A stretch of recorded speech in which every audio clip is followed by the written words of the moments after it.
سلامونه ملګرو، بس پوس را روان دی. اوس به لاړ شو، پوس به واخلو، بیا به یو ځای بیا خلاص کړو.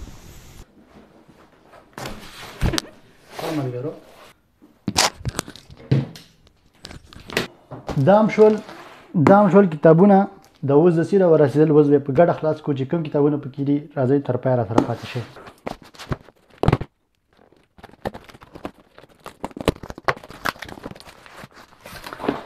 بسم الله الرحمن الرحیم. لومړی کتاب چې دغه دی، تر ټولو غټ کتاب چې په لومړي ځل راورسېدو، چې زما ډېر خوښېږي، سینهوها دی. نو دا ډېر په زړه پورې کتاب دی چې ما یو ځل یې لوستی دی او دا ځل به انشاءالله بیا هم ولولو. که دا کتاب چا ولوستلو نو هغه هم د ژوند په معنا به پوه شي او ډېر څه به ترېنه زده کړي.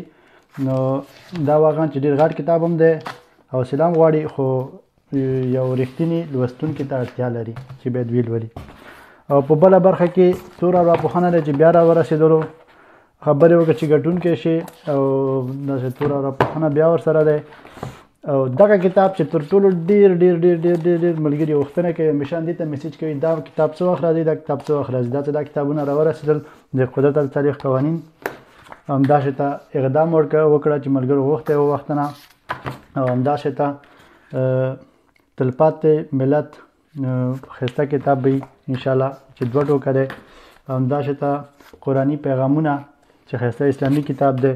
او بل مسیحیت وپېژنئ چې دا څوک اروپا کې ژوند کوي، ډېر ورته په درد خوري. او بل چې دی د اسلام اقتصادي نظام، همداسې ته قدرت الصالح قوانین دی، د احساساتو پر څنډو، د احساس پر څنډو دی او د احساس پر څنډو. دا ډول بیا هم د قدرت الصالح قوانین دی، ټولې ګډوډ ایښي دي. دا مه ناهیلی کېږه چې دا هم ډېر په زړه پورې کتاب دی. او دا چې د ژوند ته بدلون ورکړه. او دغه کتاب ملګري غوښتنه کړې چې دا څه راورسېده ورته انګیزه او موخې. اسانه عقیده، دا د بریالیتوب لارې زر لارې دي، یعنې بریالیتوب زر لارې. دا چې د اړخونه سرلیکونه، دا هم چې د ځان مدیریت چې بیا راورسېدل، ته د خلاص شوي مخکیني دا کتابونه څنګه یو بل کې ننوتلي دي. دا مه ناهیلی کېږي. او دا چې د ژوند پټ رازونه او خبرې وکړه چې ګټونکی شي، دوه ټوکه، وروستی ولسمشر. او همداسې ته دا کتاب خو مخکې مې ویلي، اسانه عقیده. او دغه کتاب چې ویلې ته ګټونکی، او همدا ډول تور ارواپوهنه بیا دی، قدرت الصالح قوانین چې دا ما په خپله ډېر راغوښتي دي. دا ټول قدرت الصالح قوانین کتابونه دي، تاسو یې ګورئ. او د دې تر څنګ دا هم قدرت الصالح قوانین دی چې ملګري زه ډېره غوښتنه تور ارواپوهنه، دا چې بس ته ګټونکی، دا کتاب ډېر غوښتل شوی و او اقدام وکړه.